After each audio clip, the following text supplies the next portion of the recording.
kita akan mengadakan satu podcast bersama dengan Rafizi. Semalam saya tanya soalan ni. Siapa nak join podcast itu, klik atau type nak kat bawah. Tolong tuan-tuan, siapa yang nak saya jemput. Saya mungkin buat secara terbuka, saya mungkin buat secara tertutup. Tapi kalau ramai yang berminat untuk nak buat secara terbuka dan saya jemput, komen nak kat komen tu sekarang. Tapi jangan nak je, sebab dia macam ni tuan-tuan. Podcast itu berkemungkinan kalau jadilah, saya akan buat secara tertutup. Erti kata saya akan buat podcast tu dengan orang yang hadir pada hari tersebut. Tetapi siaran podcast itu mungkin saya akan siarkan mungkin malam itu, mungkin esok hari, saya tak pasti. Jadi kalau tuan-tuan datang secara fizikal, bukan setakat boleh jumpa dengan saya, boleh jumpa dengan Rafizi, tetapi juga tuan-tuan boleh saksikan podcast itu pada malam tersebut. Bila? Berkemungkinan besar first or second week of July. First or second week of July. Saya galakkan tuan-tuan daripada jauh atau dekat, jom apa kata datang. Sembanglah, kita ni Rafizi, kita bersama dengan Rafizi, buat podcast dengan Rafizi pun tak nak datang. Kan? Iswardi tak berani kerana ni, macam ni. Aku nak tanya soalan panas dengan Rafizi. Siapa nak? Nak, tulis nak. Abang Amran Metallica, jangan bimbang bang. Abang, saya memang akan bawa bang. Abang duduk depan sekali, jangan risau bang. Alright. SMK Bukit Mahkota. Iswardi, tolong highlight SMK Bukit Mahkota masih belum siap. Projek Jana Wibawa 4 tahun, tiang sebatang pun tak naik. Bagi tahu Fadlina Jamal Tongkol. InsyaAllah saya akan bagi tahu Fadlina dalam SMK Bukit Mahkota dekat Kajang kan, benda tu kan, sebab tu kan. InsyaAllah, jangan risau. Jadi siapa yang nak, type nak. Dan saya nak dewan tu penuh tuan-tuan. Boleh? Kan? Hari tu masa Raf buat tak ramai, sebab yang tu apa orang kata, ialah parti kan. Jadi parti ni tak ramai lah orang datangnya. Tapi lepas itu ramai. Di mana saya akan buat, mungkin di sekitar Pandan. Pandan ni kawasan Parlimen Rafizi. Kan dekat dengan Ampang lah, senang cerita. Jadi takkanlah orang KL, orang Selangor, orang Perak tak ada alasan kita orang Sarawak pun boleh turun. Takkanlah orang dekat-dekat tu tak boleh turun kan. Macam nak, okey kan, nak duduk depan. Kalau semua nak duduk depan, siapa yang duduk belakang Am? Tak apa, tak ada masalah. Nak duduk depan, duduklah. Saya jauh kat France, Amy guest. Alamak, tapi tak apalah Amy, kalau jauh kat France, nanti Amy boleh tengok secara live di dalam kita punya ni lah, kita punya recorded kita lah, insyaAllah. Ya, insyaAllah kita akan buat. Datang je kan, datang. Anwar Hussein dia kata, expect you to explain about pemilihan PKR. Beranilah sikit macam Sang Hak cakap, Hab. Saya tabik dia. Anwar Hussein, saya nak cakap apa? Ramai dah orang cakap. Dan apa yang saya nak cakap, saya akan mengulang je benda yang sama. Buat apa? Boring lah. Biar dia orang cakap lah. Biar dia orang cakap. Dan kalau awak ikut saya lama, awak tahu kenapa saya malas nak ulas benda tu. Saya dah ulas dah. Nak ulas 2-3 kali ulang benda yang sama. Kenapa? Dia orang nak ulas, silakan. Itu hak masing-masing kan. Bagi saya dah move on kepada benda baru dah. Saya dah cerita benda baru kan. Tapi kalau kamu tak faham juga, suka hati lah kan. Macamlah kamu orang PKR kan. Apa yang dia orang explain tu pun touch the surface je. Dalam-dalam tu tak payahlah. Buang masa je. Okay. Buat kat Stadium East, jangan kan. Stadium saya tak ada duit nak buat kan. Sebelum sumpuh sampai. Arfan AZ Okey, sampai nanti kamu tegur saya, kata, Bak Iswardi, sayalah Arfan AZ. Kamu tak sampai siap kamu. Gurau, janganlah marah. AMK Selayang apa cerita? Semalam saya dah ulas dah AMK Selayang ni, Waki. Pergi ke YouTube saya, tengok AMK Selayang, saya dah ulas. Tak ada apa cerita pun. Tak tumbang pun. Itulah dia. Nak buat macam mana? Kan, perlembagaannya begitu. Orang nak ulas, tapi orang tak faham apa yang berlaku di dalam parti PKR, perlembagaan undang-undang, tu yang jadi isu dia. Kan, tapi tak apalah. Biarlah. Okay, thank you. Siapa yang nak tu, ramai yang nak. Bagus. First week Julai please. First or second week, dia bergantung bukan pada jadual saya, pada jadual apa orang kata, pada jadual YB Rafizi. Kak Nolina. Okay, thank you Amiga Stay. Bagi Shiba Dog. Okay. Alright, kita pergi kepada berita kita seterusnya. Mahkamah perintah tanah amanah Mahathir 3 lain diserah kepada UMNO. Mahkamah Tinggi hari ini memerintahkan agar sebidang tanah berkawasan 9,723 meter di ibu kota dipindah milik kepada UMNO. Hakim Ros Mawar membuat keputusan itu setelah Peguam Datuk Muhammad Hafarizam Harun yang mewakili UMNO memaklumkan bahawa parti itu dan responden iaitu pendaftar pejabat tanah galian telah bersetuju untuk menyelesaikan kes tersebut menerusi Perhakiman Persetujuan. Oleh itu, mahkamah merekodkan penghakiman persetujuan pihak-pihak dan peletakan hak tersebut dalam tempoh 30 hari, katanya. Berdasarkan draft perintah persetujuan diperolehi media, pemilik tanah itu didaftarkan atas nama Allahyarham Tun Daim, Tun Musa Hitam, Tun Mahathir Mohamad dan Allahyarham Tan Sri Sanusi Junid sebagai pemegang amanah. Diletak hak dan didaftar atas nama UMNO dengan semua hak kepentingan serta milikan ke atasnya selaras dengan peruntukan Seksyen 9 Sabbi Akta Pertubuhan. So, apa yang berlaku dalam kes ini? Ada yang tanya saya, tolong ulas, saya tak faham lah kes ni. Kes ni mudah je tuan-tuan. Kes ini, apa yang berlaku adalah pada tahun 2015, UMNO minta satu sebidang tanah dipindahkan kepada UMNO, parti UMNO lah, pada tahun 2015. So, ada 4 pemegang amanah yang diletakkan nama memegang bagi pihak UMNO. Dia adalah Tun Daim, Tun Mahathir, Tan Sri Sanusi Junid dan juga Tun Musa Hitam, 4 orang. Apa yang berlaku adalah sewaktu mereka daftarkan pada tahun 2017, mahkamah menolak permohonan tersebut kerana salah seorang nama iaitu Mahathir, nama dia tak sama dengan IC, so ditolak.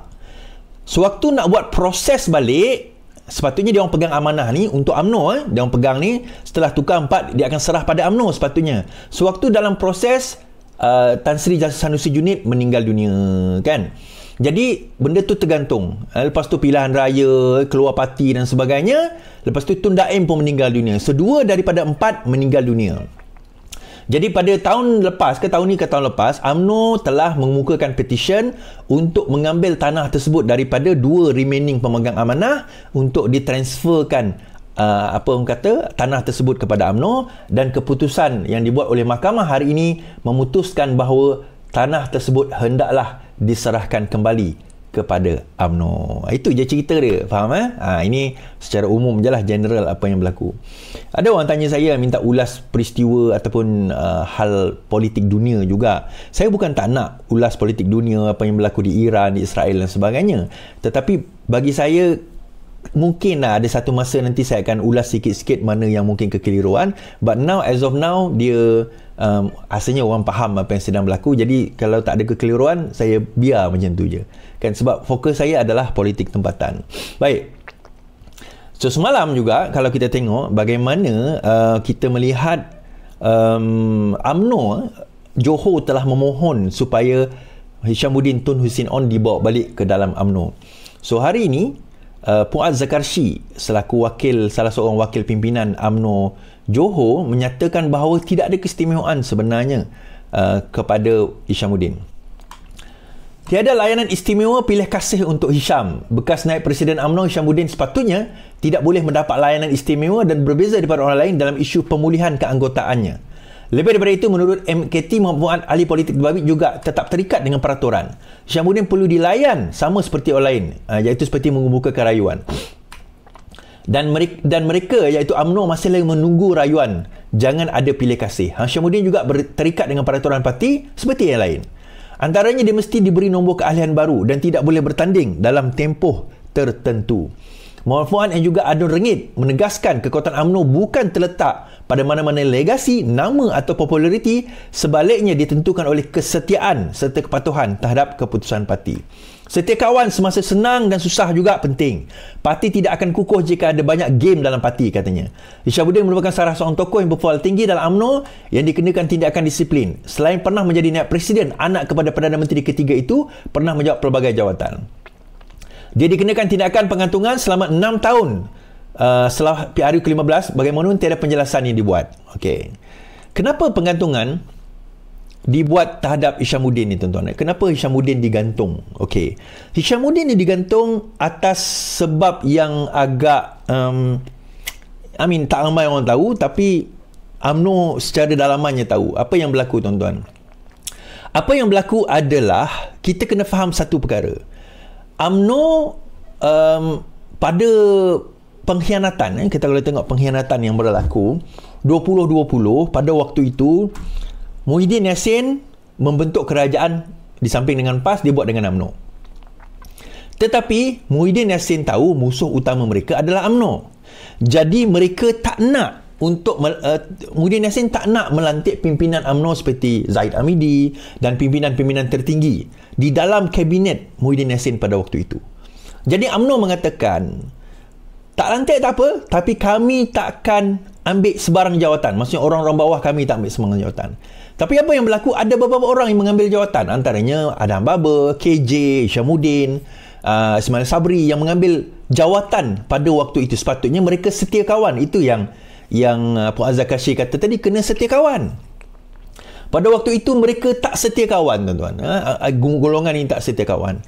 So masuk peringkat kedua di mana jatuh Muhyiddin Yassin, naik Ismail Sabri, pun tak setia kawan, di mana mereka menyatakan sokongan untuk menjadi kerajaan pada waktu itu. Dan Geng Hishamuddin ni adalah mereka yang masih lagi melihat kepada perlunya orang kata gabungan ni antara UMNO dan juga Perikatan Nasional seperti Bersatu dan juga PAS pada zaman itulah selepas pilihan raya.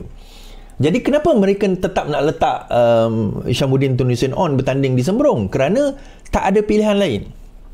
Mereka tak ada pilihan lain. Mereka terpaksa letak Hishamuddin bertanding dekat kawasan Sembrong kerana dah terlalu last minute sangat. Mereka perlu menang kawasan tersebut.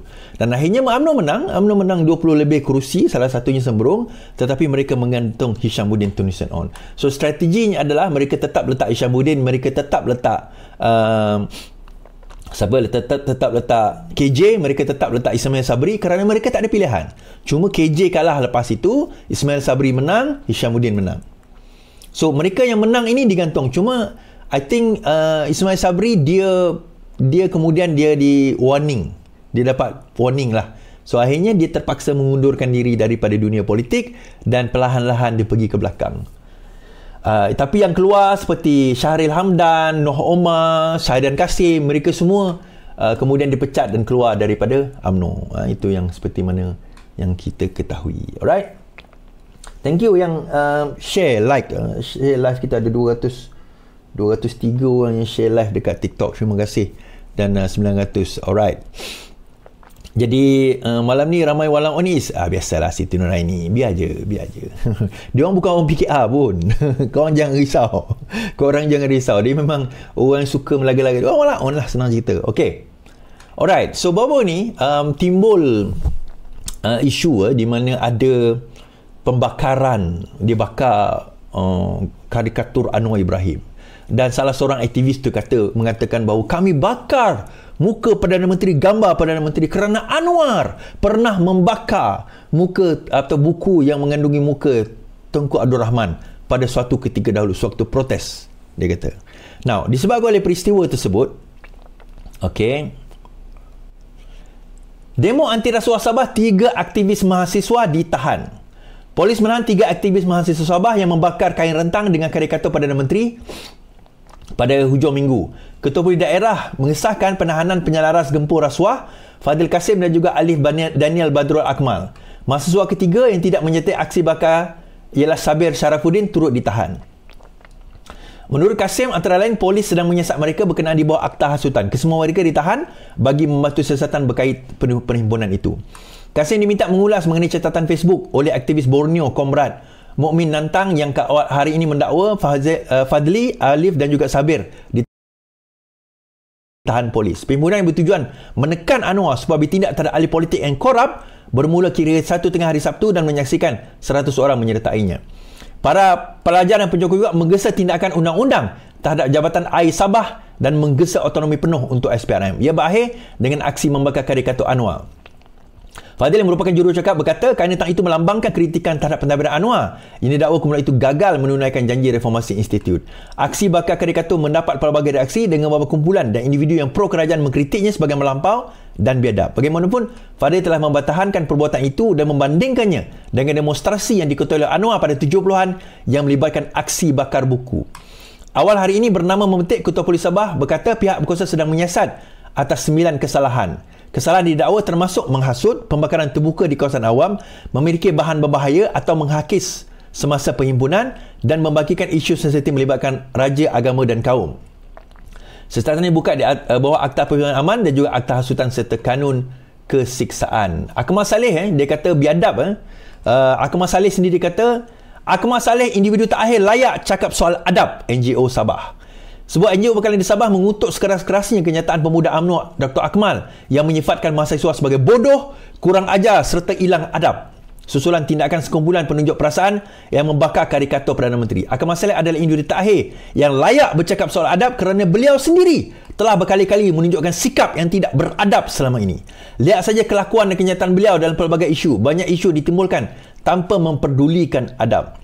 Sejak beliau memahami dan mengendalikan kepentingan adab, soal Presiden NGO Sabah, Entitlement and Equity Now dan Kencang dalam kenyataannya. Pagi tadi, Akmal mengecam tindakan peserta penunjuk perasaan di Sabah yang membakar karikatur Perdana Menteri. Dia menyifatkan peserta berbuat demikian sebagai bodoh dan kurang ajar. Akmal turut mengundang individu buat demikian untuk mengadakan pertemuan dengannya. Dan akhirnya, kerana label-melabel ini, label dilepas bodoh, siswa dan Akmal bersetuju berdebat pada 1 hari bulan Julai ini. Siapa nak pergi tuan-tuan 1 Julai? InsyaAllah saya akan pergi. Umpama gayung disambut, pantun dijual, sudah dibeli.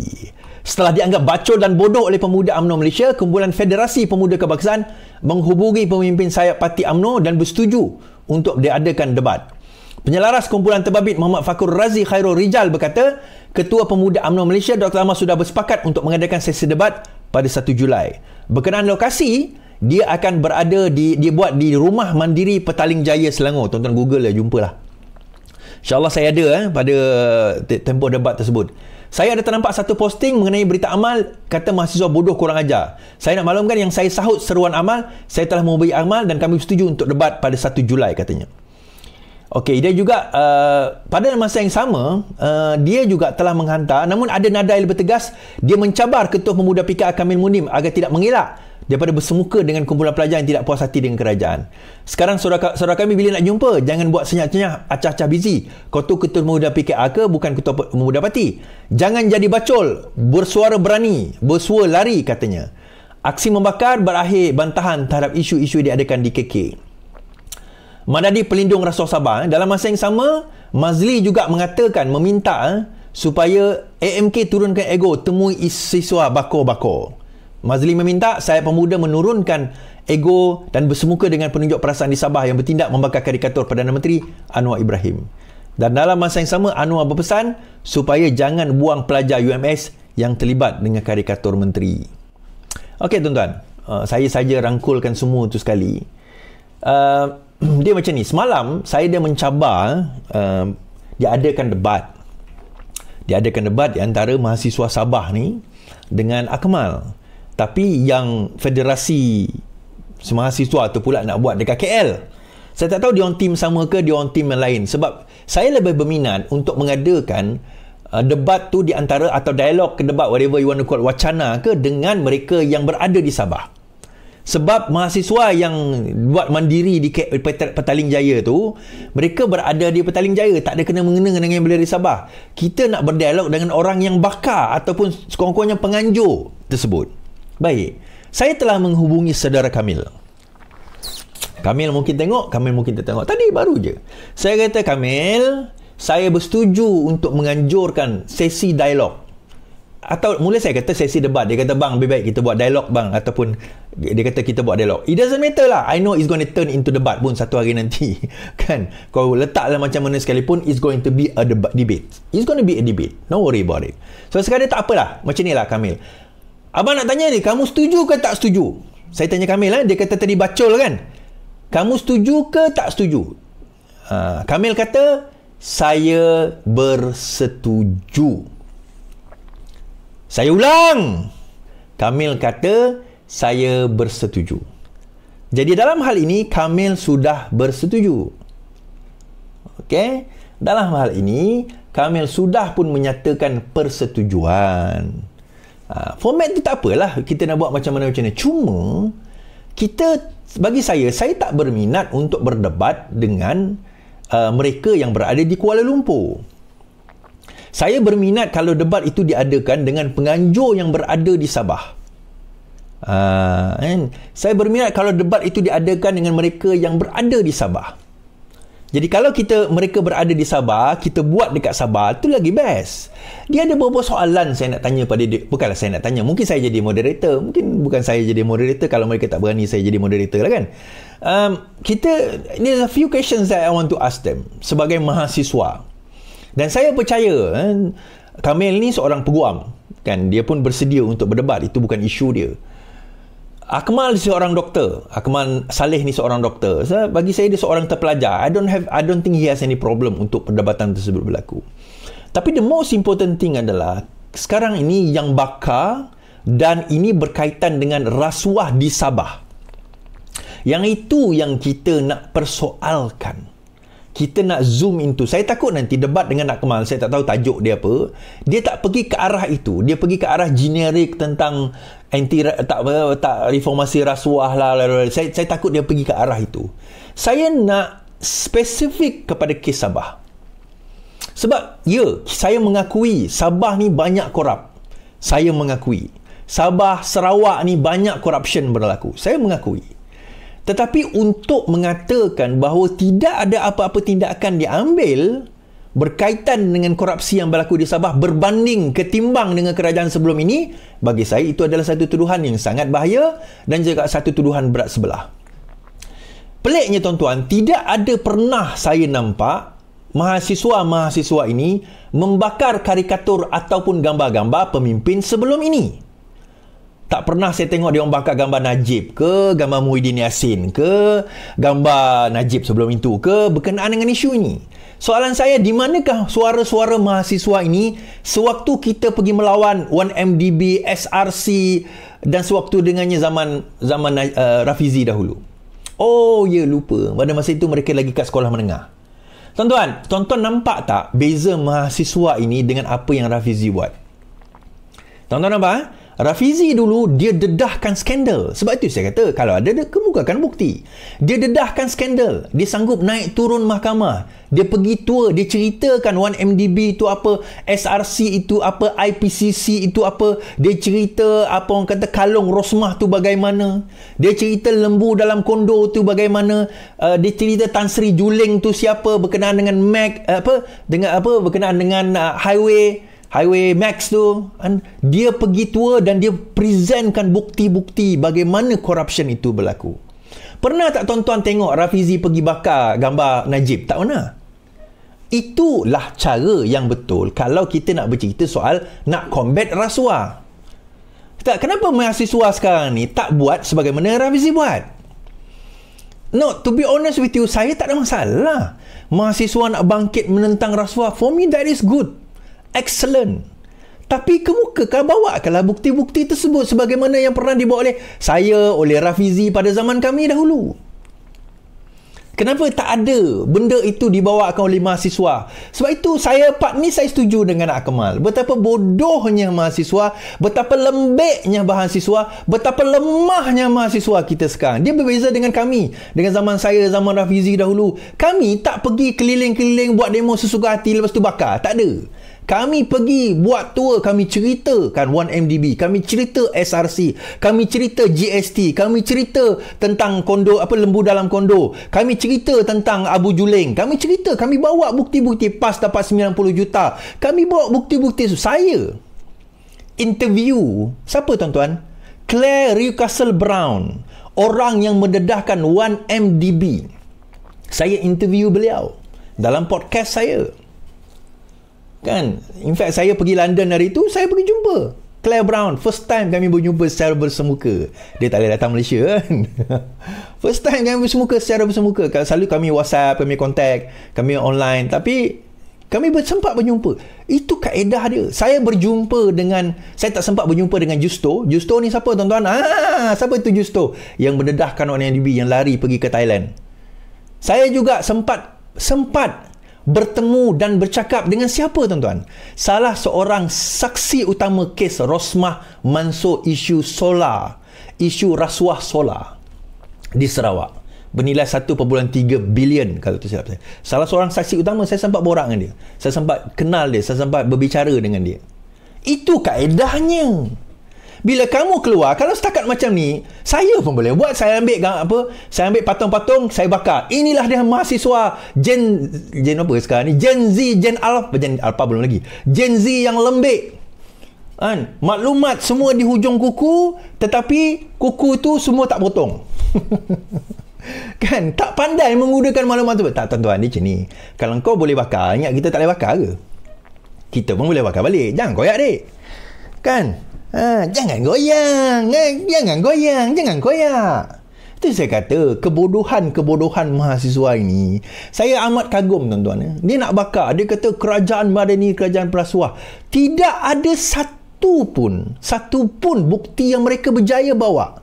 Saya bagi contoh. Kamu tuduh Musa Aman rasuah. Kemukakan pembentangan bukti-bukti. Inilah rasuah yang dibuat oleh Musa Aman. Yang dibuat oleh Musa Aman, tetapi tidak dibawa oleh SPRM atau polis atau sewaktu dengannya. Tidak ada. Dan tuan-tuan perasan tak, dalam demo tersebut, dia orang tak sebut pun nama Musa Aman. Kenapa? Saya cabar mahasiswa ni sebut nama Musa Aman. Sebab, kalau dia sebut nama Musa Aman boleh saman dia personal. Dia boleh sebut secara umum polisi kerajaan kurang rasuah. Sebab kalau kena sama oleh Anwar Ibrahim, dia boleh kata fair comment. Which is true. Tetapi, kalau sekiranya disebut nama Musa Aman boleh saman dia personal masuk mahkamah, dia sukar nak membuktikan. Sebab itu dia tak berani sebut nama Musa Aman. Dia sebut nama organisasi Air Sabah. Okey, kita kata Air Sabah. Air Sabah ni satu syarikat. Siapa individu di dalam syarikat itu yang korup? Sebutkanlah, bagikanlah bukti, present. Tak adalah itu kerja polis. Betul, itu kerja polis, kerja SPRM. Tapi permudahkanlah. Dulu pun memang kerja polis, kerja SPRM. Tapi kami permudahkan kerja polis, kerja SPRM. Nah, ini bukti dia. Ini data dia. Ini account bank dia. Ini transaksi dia. Ini kita bagi. Supaya mudah mereka buat tangkapan dan juga siasatan. Tapi saya tengok mahasiswa sekarang ni, demo, semangat, bakar. Kamu bakar apa? Apa yang kamu bakar sebenarnya? Kamu bakar Anwar Ibrahim. Saya tanya soalan, adakah Anwar Ibrahim itu rasuah? Tak, mahasiswa, saya nak tanya, itu antara soalan saya. Saya nak tanya kamu ni, mahasiswa. Kamu bakar karikatur Anwar Ibrahim. Okey. Adakah dia rasuah? Answer me that question. Adakah dia rasuah? Kenapa kamu tak bakar karikatur Musa Aman ke? Kamu tak bakar karikatur 4 orang, 5 orang, 6 orang adun yang dikatakan menerima rasuah mineral tu ke? Kenapa Anwar Ibrahim yang kamu bakar? Dia rasuah ke?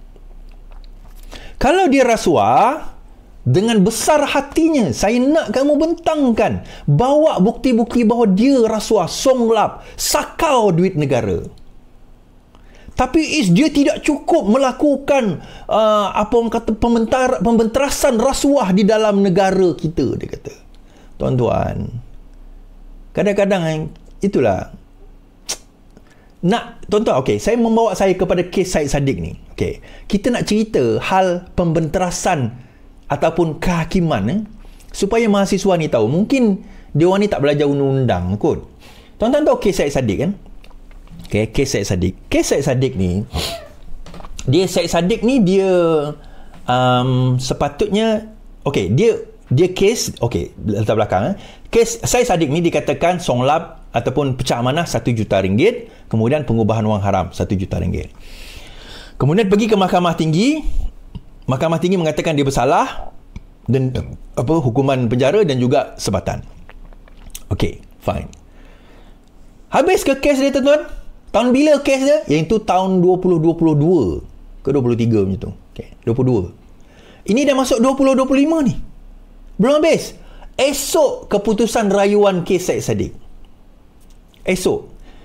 Bila tahu keputusan esok? Maksudnya dah berapa? Dia ditahan tahun 2020. Dah 5 tahun dah ni. 5 tahun baru tahun keputusan Mahkamah Rayuan. Lepas tahu keputusan Mahkamah Rayuan, katakanlah dia tak bersalah. Atau dia bersalah esok. Tak kisahlah apa keputusan sekalipun. Adakah dia akan terus masuk penjara? Tak. Dia ada satu lagi rayuan di Mahkamah Persekutuan. Yang itu akan mengambil masa kira-kira 2-3 tahun lagi. So, justice ni bukan semudah itu. Bukan sebab kita tangkap therefore kamu bersalah. Adakah yang mahasiswa tadi ditangkap dia bersalah? Tak. Saya rasa kes dia pun 3-4 tahun. Kes saya pun 4 tahun. Itu tak appeal tuan-tuan. Kalau appeal mungkin 7-8 tahun. Kes Ustaz Wan Ji 8 tahun, 9 tahun, 10 tahun kalau tak silap saya. Satu kes. Kan? Jadi sebab itu saya kata dia bakar muka ataupun karikatur Anwar Ibrahim kerana rasuah. Soalan kita, adakah dia rasuah? Tapi dia melindungi perasuah siapa? Siapa yang dia lindungi? Musa Aman. Okey. Now, kemukakan bukti bahawa Musa Aman itu rasuah. Kenapa zaman Perikatan Nasional, sewaktu dia dibebaskan daripada 40 lebih pertuduhan, di mana kamu mahasiswa pada waktu itu? Kenapa tak bakar? Kenapa tak bakar muka Muhyiddin Yassin? Sebab COVID. Atau pada masa itu kamu belum masuk universiti lagi. Keputusan rayuan Syed Saddiq diketahui esok hari. Keputusan rayuan Ahli Parlimen Muar terhadap sabitan dan hukuman kerana bersebab melakukan pecah manah akan diketahui esok. Keputusan dijangka diumumkan panel 3 hakim Datuk Ahmad Zaidi, Datuk Azman Abdullah dan Datuk Nurin Badaruddin. Peguam selaku perayu serta timbalan Bandar Raya selesai sesi berhujah di hadapan hakim pada 17 April lepas. 9 November Syed Saddiq memfailkan rayuan 9 September November 23 terhadap penjara 7 tahun, 2 sebatan serta denda 10 juta ringgit oleh Mahkamah Tinggi. Ramalan saya, selalunya betul lah, tapi kadang-kadang setakat ni kalau ramalan mahkamah ni jarang saya salah kan. Tapi mungkin ini kali pertama saya salah lah. Mungkin kali pertama saya salah. Jangkaan saya esok dia akan tetap didapati bersalah. Apa jadi pada Bella? Bagaimana Bella nanti? Tak tahulah. Kan? Dia akan tetap didapati bersalah. Bagi saya dia akan tetap didapati bersalah esok. So dia akan mengumumkan kerayuan sekali lagi. Dia akan mengambil masa beberapa tahun sebelum kita reach the final verdict. Itu tuan-tuan, before they reach the final verdict. Syed Saddiq kena dakwa, Abu Juling kena dakwa, 1MDB masih dalam perbicaraan, apa lagi, banyaklah kes, terlalu banyak. Tapi ada yang kata tapi Anwar masih mengekalkan Azam Baki dekat situ. Ya, saya setuju. Dia dah tukar Ketua Polis Negara, Azam Baki masih dikekalkan. Saya tak setuju dengan penerusan Azam Baki dekat situ.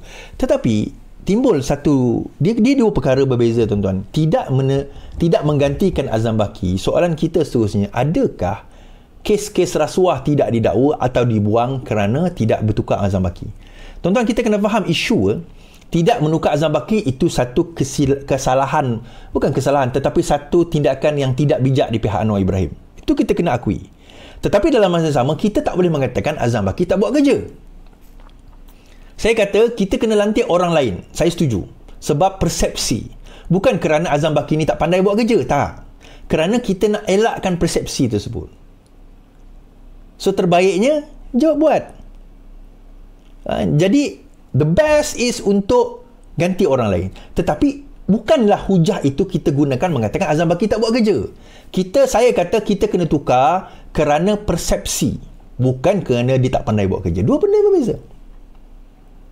Ada yang kata kenapa tak buka mahkamah banyak-banyak? Banyak dah mahkamah kita. Jenayah terlalu banyak. Jenayah ni terlalu banyak tuan-tuan. Penjara dah tak cukup dah. Penjara dah padat dah. Kita cerita senang lah, kan? Nak buatnya yang susah. Nak buatnya yang susah. So adakah Syed Saddiq akan didapati bersalah? Berkemungkinan besar dia akan didapati bersalah esok. Last kali cerita Fadlina dan juga Rafizi. Hari tu Rafizi dia buat podcast. Ada yang tanya podcast Rafizi seterusnya bila podcast Rafizi seterusnya berkemungkinan dia akan berlaku pada hari Jumaat, setiap Jumaat. Every Friday dia akan akan berlaku setiap Jumaat. Jadi minggu ni siapa? Jeng, kita tunggu siapa minggu ini. InsyaAllah kita akan tunggu. Baik. So dalam podcast yang lepas, Rafizi kata dia banyak melakukan reformasi dan transformasi, dan saya setuju. Banyak menteri ekonomi mencadangkan contohnya peralihan tenaga, green energy, solar, lepas tu gaji progresif, padu, penstrukturan subsidi dan sebagainya. Banyak, terlalu banyak lah kalau saya nak senaraikan. Lebih 20 reformasi yang dilakukan. Tapi dia kata, kenapa nak persoalkan saya? Kenapa tak persoalkan Fadlina? Apa yang dia dah buat? Okay. Alright. Fadlina jawab Rafizi, semua dasar dah bincang dalam Jemaah Menteri. Menteri Fadlina Siddiq mengulas kritikan rakan separtinya Ahli Parlimen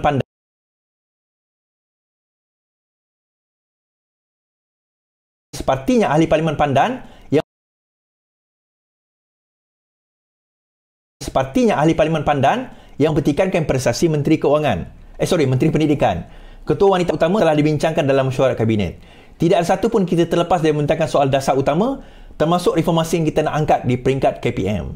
Jadi tidak timbul soalan kita tidak melakukan apa-apa kerana semuanya telah dibincang dalam Jemaah Menteri, kata FMT. Dalam Jemaah Menteri, kata FMT.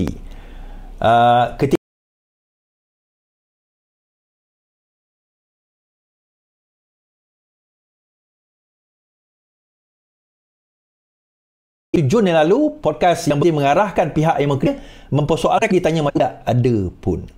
Saya cuba juga Google tadilah. Masuk Google, saya buat AI. Saya tanya, apakah apa orang kata dasar yang dibuat oleh kementerian tersebut. Okey. So, saya tanyalah AI. So, lepas saya tanya AI, dia kata, ini adalah perkara-perkara dasar dan reformasi spesifik yang telah dilaksanakan oleh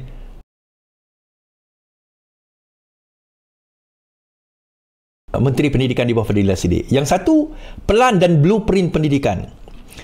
Malaysia Future Education Blueprint 2026-2036 dijangka sebagai pengganti PPPM dengan tumpuan utama kebolehan autonomi lebih besar kepada sekolah, penyatuan dan penggunaan AI dalam proses pengajaran, kajian isu seperti buli, kesihatan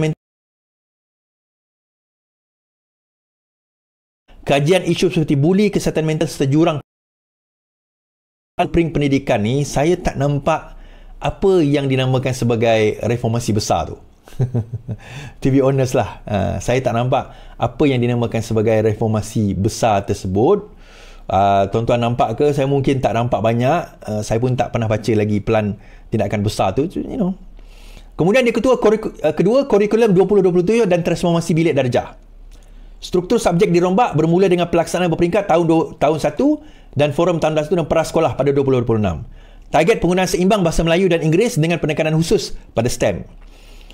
Reformasi bilik darjah fokus pada keperluan unit asas kelas sebagai pusat transformasi pendidikan. Again, daripada segi, dia macam ni tuan-tuan. Bila kita bercakap soal reformasi, ini bukan perubahan struktur. Nanti saya akan tanya Rafizi, apa dia maksudkan perubahan struktur di dalam Kementerian Pendidikan? Ini bukan perubahan struktur. Ini perubahan superficial dipanggil. Pendidikan wajib sehingga menengah. Again, bukan perubahan struktur. Reformasi sekolah dan infrastruktur, memperluas pendaftaran prasekolah dan intervensi menangani keciciran, pemulihan dan bina semula sekolah. Bina sekolah itu bukan perubahan struktur. Itu sekadar renovate sekolah. Kerjasama negeri dan juga stakeholder pun bukan perubahan struktur. Itu bukan perubahan struktur, tuan-tuan. Ini yang Rafizi maksudkan. Jadi kita demand sebagai rakyat biasa, kita demand untuk Fadlina mengemukakan, senaraikan apakah transformasi struktur yang beliau telah lakukan. What is a structural reform yang dia telah lakukan sepanjang beliau menjadi Menteri Pendidikan. Apakah structural reform tersebut? Tuan-tuan, apakah structural reform tersebut? Itu yang kita nak sebenarnya. Tapi bila perkara tersebut tidak berlaku, itu yang kita risaukan. Kenapa, tuan-tuan? Rafizi kata itulah, kita ni dalam keadaan waktu kita jadi menteri, sepatutnya kita sudah berada dalam keadaan berlari pada hari pertama. Dewan tu kita dah berlari. Hari pertama tu kita dah berlari.